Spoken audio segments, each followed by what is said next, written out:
court, the Clippers and the Pacers. Now, the Clippers trailed by as much as 24 points in this one, but Kawhi Leonard having an incredible season, willing his team back. Okay, now they're within 5, and Kawhi getting to the rim for 2, and he wasn't done. 3 seconds left for the Clips. They're trailing by 1. They inbound to Kawhi, pull up, said he wanted to shoot it as high as he could, and it drops over 2 defenders, giving the Clippers the lead. Okay, but we're not done. Andrew Nembhard is inbounding with 0.4 seconds on the clock, and he tries to throw a lob, but oh no, he banks it in by accident. It's out of bounds shot. It's a turnover. And then Benedict Mather now at the line missed both free throws. The Pacers call a timeout before time expires. One last chance here. Nembhard inbounding again, another prayer, but there's a loose ball foul called on Brook Lopez. Ty Lue can't believe it. Look at Lopez. I mean, he clearly shoves Jay Huff before. So Huff goes to the line with 2 free throws. He only needs 1 to tie. He doesn't hit the first one. And then he's surely going to hit the second one right now. He's an almost 84% free throw shooter. He misses both shots. The Clippers survive an insane game, 114 to 113. Pacers. Analyst Quentin Richardson is with us. So, Q, I mean, Luka's having one of the great seasons in Lakers history, frankly. He's averaging 40 points in his last 12 games, but you just saw in that highlight, he got teed up. If it's not rescinded, then he doesn't get to face the lowly Wizards on Monday. LA is in that 3 seed. You got Denver, you got Minnesota, you got Houston all right there. First of all, what was going through your mind when you saw the technical? I didn't think it deserved the technical necessarily. It was very petty. I mean, it wasn't really a big deal like that to me. And then, especially when you consider that's his 16th and it's going to cause a suspension possibly. But I mean, my thing is, if you Luka, you got to be aware. At this point, if I'm an opposing team, I might start his game, but he has to be more careful. He's too important to his team. Luckily, they're only playing the Wizards if this does turn out to be a suspension, and the rest of the team should be able to hold down the fort because, as you can see, they're fighting for that 3rd spot and possibly trying to move up if they could. Yeah, if he is suspended, he only has 1 more game to join MJ as the only players in history to score 600 points in the month of March. I mean, in a single season, 600 points. Crazy. That's crazy. You know, we just saw the West. Things are super tight in the East, as you know. We have a really big game tonight between the Sixers and the Hornets. We got Philly 7th, that first play-in spot, half a game behind the Hawks. Charlotte's in 8th, that 5 through 7. They're separated by only 2.5 games. So, Sixers, they get George back. They get Embiid back. What's the QR code for them to get a top 6 spot? You saying it right there, Hannah. The QR code for the Sixers is health. Listen, they've been just devastated the whole season by injuries, especially to missing Paul George and Joel Embiid.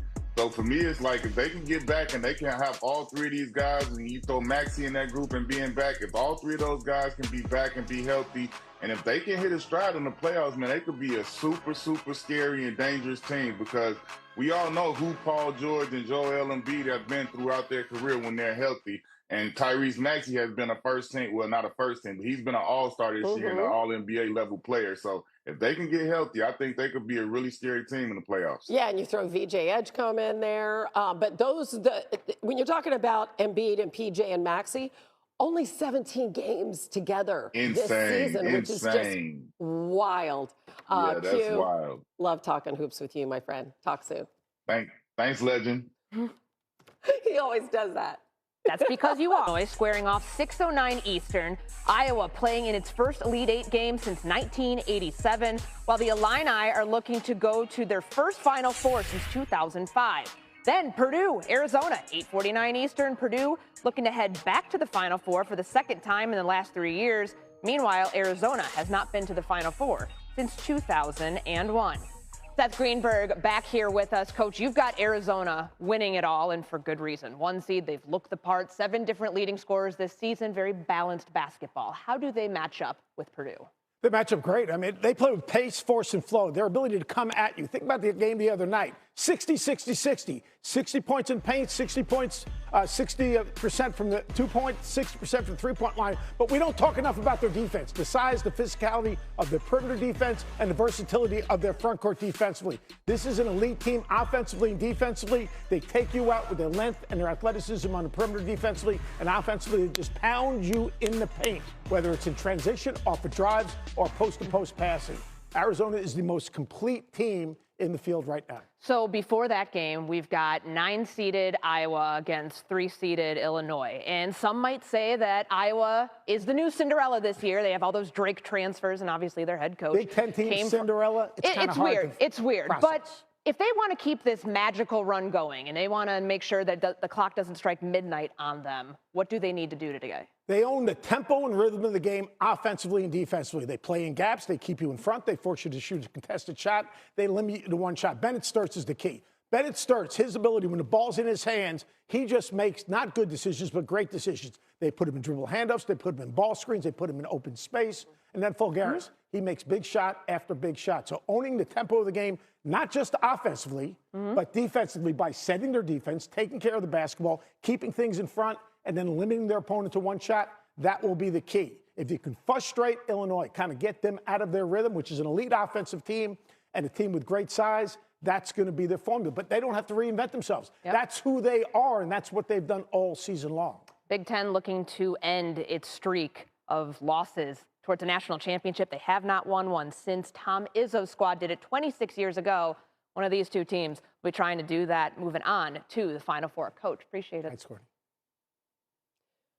Before you make a play today, you have to check in with Tyler Fulgham because he's always right, as in yesterday. Well, I want to thank your fighting Hannah Hidalgo's, fighting Hannah Storms, knocking off Vandy. That was one of my bets to break on SportsCenter AM yesterday, and Notre Dame came through for me. Yeah, you had them outright. Good job, Tyler. Let's keep it going. All right, Iowa, Illinois, first matchup today. How are you approaching this game? I really respect this Iowa team, Ben McCollum, the head coach, and what he has done there. The spread is 7.5. That scares me a little bit. I think Illinois is going to win this game. In fact, I had them advancing to the Final Four. In fact, I had them advancing to the national title game. So they are a minus 305 bet on the money line. I would try and throw that into some parlays today. I don't like laying minus 305 as a single bet, but if you want to parlay them with this next bet, or you want to get some player props in that game, like Keaton Wagler to score 15 points, I don't mind that at all, so you can get a better payout.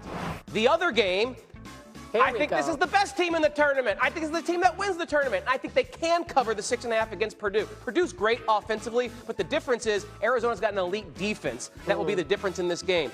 I have them winning it all. So, of course, I'm going to pick them to beat Purdue here. I think they cover this matchup as great as Purdue has been. I mean, the really, really tough matchup. To match up against that Arizona team, you have to do so much to counter what they do well and their size and their length. And I have them winning the tournament too, Tyler. So we got to get you a betting show. We'll see. And RJ promised me they were going to win it. So they're the betting favorite.